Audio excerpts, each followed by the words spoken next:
Hello అందరికీ. ఈ video చూస్తుంటే నిజంగానే బాధ అనిపిస్తుంది. నేను లాస్ట్ ఇయర్ వెళ్ళాను కానీ ఇంత గ్రాండ్గా చేయలేదు. కానీ కోరుకొండలో తీర్థం అనేసరికి చుట్టుపక్కల ఉన్న గ్రామాలందరూ వచ్చేవారు.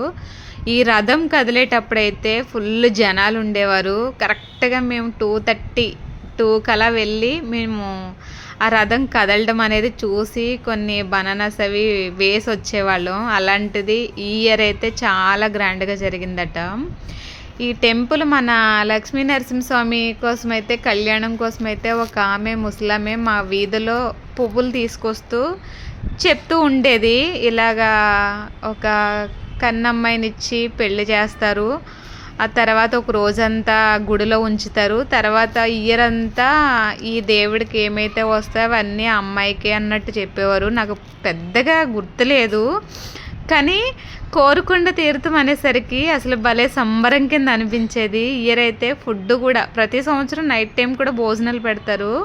మార్నింగ్ టైము నేను ఎప్పుడు వెళ్ళి టిఫిన్స్ అవి చేయలేదు. ఇయర్ అయితే అసలు వచ్చిన వాళ్ళకి ఎవరికి ఇబ్బంది లేకుండా టిఫిన్స్ కూడా పెట్టారంట.